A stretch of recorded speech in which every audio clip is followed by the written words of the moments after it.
Good afternoon, everyone.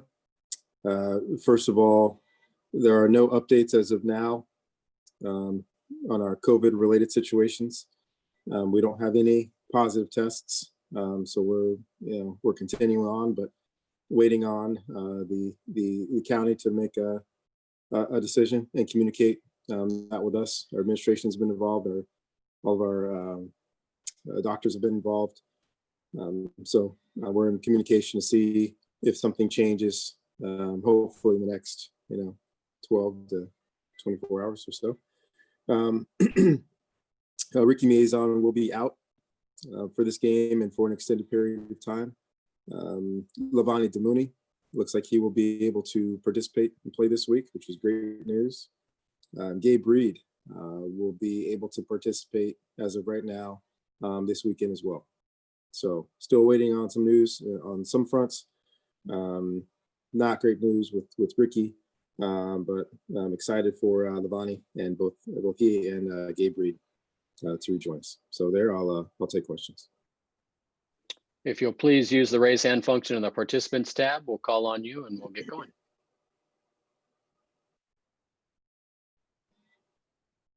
Our first question will come from Rusty Simmons. Go ahead, Rusty.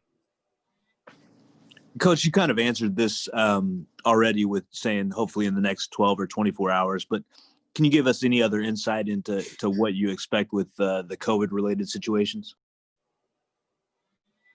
We're just waiting for all parties to get on the same page and, make a decision. If the decision is it's so hard to explain without saying things I probably shouldn't say. Yeah. Because we are waiting for some decisions there. But hopefully, if we know something before we step on the field tomorrow for our as we call our Fast Friday, our run through, then all those parties will be available for the game. If it goes beyond that, and that makes it tough. I'm not sure. But like I have a lot of trust and faith in our process, a lot of trust and faith in our medical experts that we have, a lot of trust and faith in our testing, our PCR tests and their results. So we'll see what happens in the next day or so.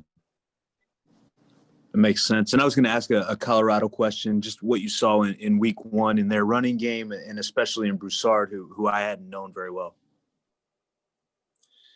Yeah. Their running game, which you got to include the running backs, plural, and the quarterback, they're formidable. They can get some tough yards, able to break out and get some big gains. The quarterback's a big, physical young man that, he's not going to go down easy. But I say that for the running backs as well. And that first game against UCLA shows their dedication to the running game and to some varied running schemes. So I think it helps them too. The defense played great, got some turnovers, got some great field position, and offensively they took advantage. And it's a good film to watch. Thank you. Our next question will come from Brian Howell. Hey, Coach. I had a couple questions for you about Colorado. First off, Coach Durrell had some complimentary things to say about you and your program and what you guys have done. I'm curious how well you know him and kind of your impressions of him and what he's done through 1 week at least. Yeah, we've been kind of around each other here and there, both being in the Pac-12 at different times. And he was down at UCLA, and we have a lot of mutual friends. Since the first day I heard his name, over a decade ago, I've never heard anybody say anything negative about him. Tough, smart, hardworking guy, trustworthy guy, great staff guy when he was an assistant, and a great guy to work for when he's a head coach. That's most of what I know about him, just interpersonally. He and I've had always good communication whenever we've talked. I have a pretty consistent bar. I have no issues with anybody who works in this profession and cares about the young men that they coach. And so that's very evident with Carl, how he operates, what he does, the guys that play for him. Says a lot about who you are, and tells me a lot about the kind of person he is. And then if I could just ask a follow-up, just kind of in general, you've been in this conference a long time. You've seen Colorado go through 4 different head coaches. And when they first got in this conference, you guys and everybody else were beating up on them pretty good. The last 2 times you played them, they've beaten you, and they've been, really kind of knocked down, drag out type of fights. So what have you seen in that program, even under new coaches, that they've evolved in the last several years? Well, so our process of building this program here, and really any place, but just because I know the inner workings of our place, it started under Coach Harbaugh with getting tough players. You get guys, you don't care how many stars they are, they're 2 stars or 5 stars, they got to be tough guys. And you've seen over the years, the teams, they'll fight you, even when you beat them, they fight you, and those are great signs. And then you learn how to win as you're getting in these close games, and that's what's happened there in the last couple of years. Is these guys have won some really tight, close games, and won some really hotly contested games. They've had very good quarterback play over the last couple of years. Looks like they're going to have good quarterback play for the next few years as well. But starts with playing tough and being physical. I think Carl brings a steadiness and a consistency as a head coach. I think it does help as well to have holdovers as coordinators, so you're not changing schemes drastically from one year to the next, even though you change the head coach. So you see the guys playing fast in their systems because they know it and they've been taught. So the coordinators, I think, have helped. I think Carl, his steady hand, his steady personality, his ability to work with people. You don't see that a lot in our profession, where head coach comes in and is able to retain coordinators. Usually guys want to come in and clean house, but I think they had been building something. I think they were doing a good job on both sides of the ball, and now they've only added to it. Our next question will come from RJ Abadia in the bootleg.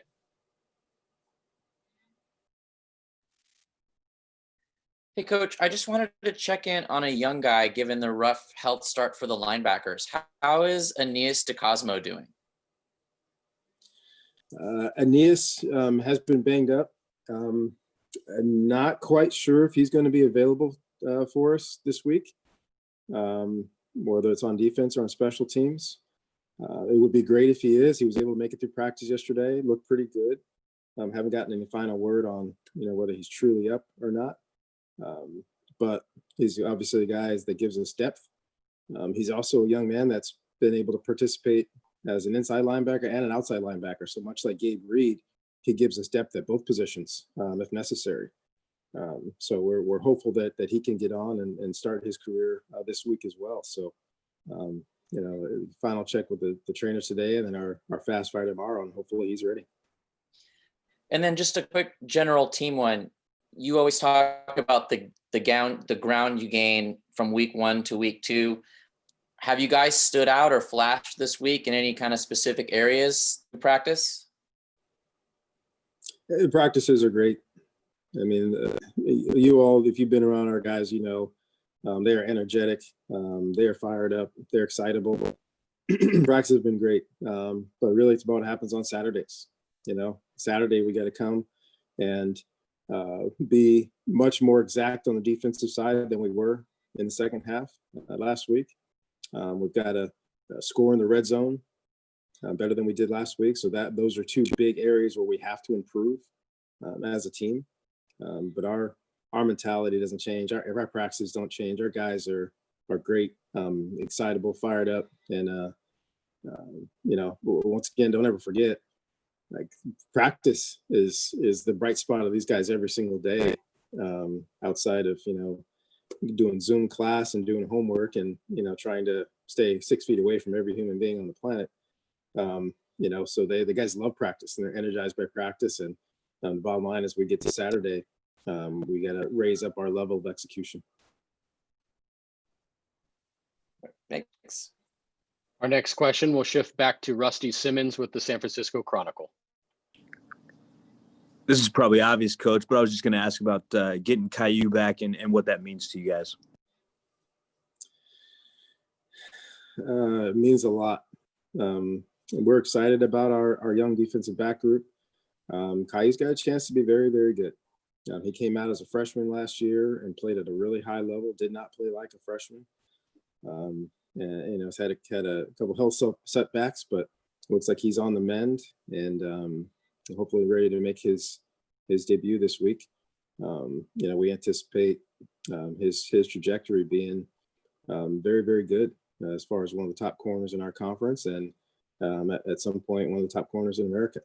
That's his goal. That's our goal for him. And we wouldn't have that goal if he didn't have that kind of ability. So a guy like that makes a huge impact on your defensive backfield.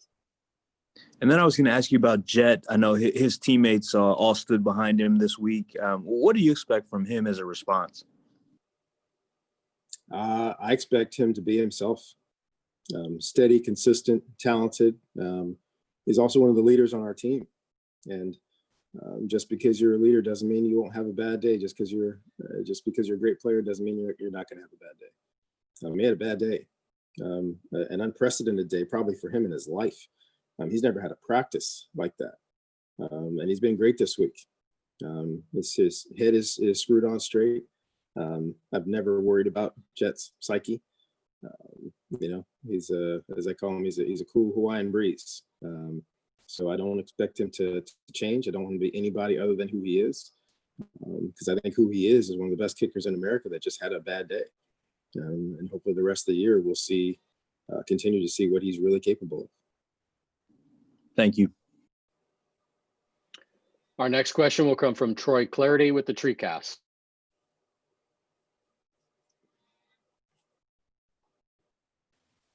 Hey, Coach, two things. One, obviously the offensive line, the running game got off to a very nice start last week. Still, I'm sure there are some points of improvement there. What are some areas that you want to see improvement in for the running game for this upcoming week and going forward for the rest of the season?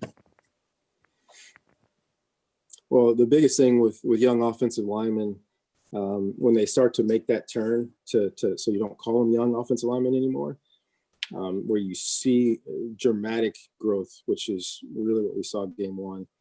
But we still have little things, footwork, hand placement, hat placement, staying engaged, keeping your guy blocked through the end of the play. Just little things like that that our guys need to continue to improve on. Coming into a Colorado defense that has a very extensive third down blitz package. So for these guys, really knowing what the call is, understanding what they see, and being able to keep guys off the quarterback on third down is going to be huge this week. And in the running game, just that being exact in stringing and giving our runners a chance to get to the second level. We believe we've got extremely talented runners. And I know Colorado's going to do what they can to try to slow us down. So we got to be ready for movement. We got to be ready for varied fronts. We have to be ready to make calls or make adjustments on the run. And that's just part of playing college football. So our guys took a huge step in the offseason to go out and perform much better against Oregon, but we believe our ceiling is much higher than we showed at Oregon as well. All right, second thing, let me take you back in the day. Stanford, Colorado, 1993. Entertaining game, entertaining finish. You, I believe, started in that game. What do you remember from that night? That was a wild game. Was that like a Friday night or a Saturday night? It was a night game. Yep. I remember a couple things. One, it was hotly contested, and Tony Klein, our tight end, made a touchdown grab that I still don't know today if they would have considered it a touchdown or not. He caught the ball in 1 foot hitting in bounds, and he got hit. And then I think the ball came out, and I think they said he established the catch. So it counted. So I think that was a very controversial call at the time. But I remember it being physical, and I remember being pretty sore that night after the game. But yeah, memory fades a little bit. I think I I remember myself playing much better now than I probably did at the time. Though. I see 3 more hands, so we'll finish with those, beginning with Ann Killian, the San Francisco Chronicle, then Rusty Simmons with the Chronicle, and finishing with Sam Pasco from KXSF. Go ahead, Ann. Hi, David.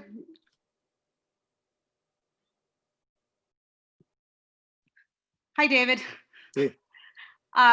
What's your level of frustration, or do you have one with the COVID situation? Both, you know, you have, like you said, you have 12 to 24 hours waiting to see what happens with certain things.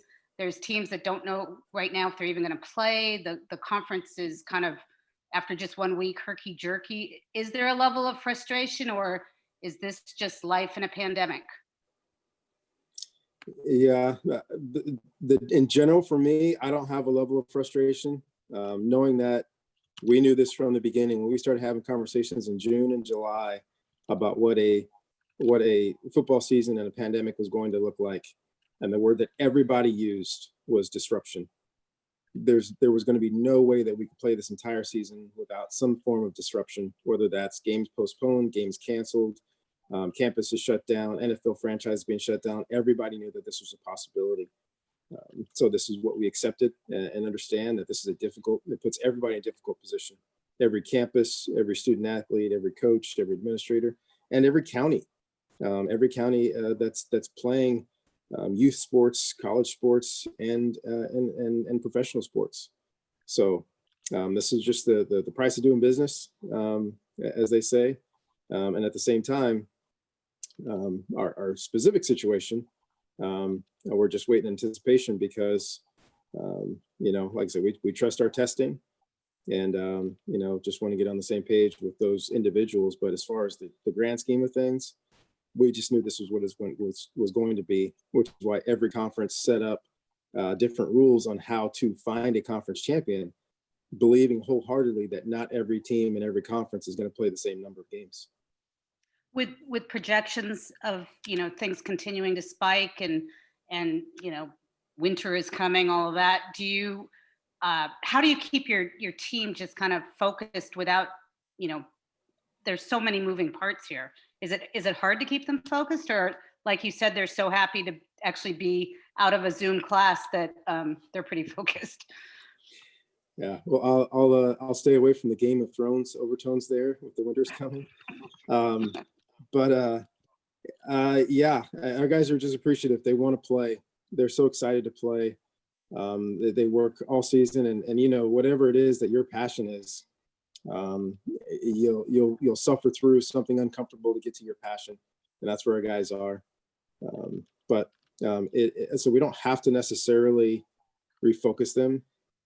It's tough for 18 to 22-year-olds to consistently do everything right. And so we just keep putting that in front of them, that this is not just about them, it's about their teammates, it's about our entire community, staying safe and being smart. So yes, to play football, but also just to be where we are and realize that this is a difficult spot for everybody in America. So that's the main message for our student athletes. Beyond that, just having them out there to practice is great every day. And then once again, hopefully we're one of those teams that gets a chance to play all their games. Thanks. Next, we'll have a question from Rusty Simmons in the San Francisco Chronicle. Coach, as we're juggling back and forth here between the basketball conference call today, it made me wonder how much conversations have you had with Coach Vanderveer or Coach Has, other coaches on campus about what's working for you guys during this unique time and for them as well? Well, our administration has been great throughout this entire deal, and we have head coaches call every week for our athletic department, and Bernard Muir does a great job of sharing information and giving good guidelines for everybody. All of us coaches that are getting ready to go or that are going have communicated back to the other coaches that are preparing to get into their seasons. We have a lot of administrators that get on and remind those of us or if let us know if something does change, because we all know things keep changing. At the same time, still setting the table for those sports that are just on hold until the winter and some until the spring. So just constant communication on practices, on where the county stands, and where Stanford University stands on certain things. That's been the biggest thing, is for everybody really be kept up to speed for what's going on. Thank you, Coach. Appreciate it. Our final question will come from Sam Pascoe and KXSF. Go ahead, Sam. Hey, Coach, you guys have won 12 consecutive home openers, and this year will obviously be different with cardboard cutouts instead of fans. But still, how much do you value setting a tone of winning at home, especially with some of these younger guys? Yeah, I played for a coach named Denny Green, and Denny used to always say, every time you go in your own stadium, it should be special. Whether you go in there for practice, you go in there for a walkthrough, you want to feel like that is truly your house. That's a place where you have to be with your family. And that feeling of winning games at home is truly special. So that's a mentality of, banding together against the team that comes in, really defending your grass, defending your stadium. That is a mentality that helps you at home. So we take it seriously. Our guys are fired up. Usually say our guys are fired up to play in front of their family and friends, but they're fired up to play in their stadium. And we'll do a walkthrough in there today, and I'll say those. I say to us too, every time you come into your stadium, it's special, and appreciate that, and get ready to do it and come out ready to go on Saturday. Thank you. Thank you for your time, Coach Shaw, and thank you all for attending. We'll send out the audio and video shortly. Thank you. Thanks, everybody.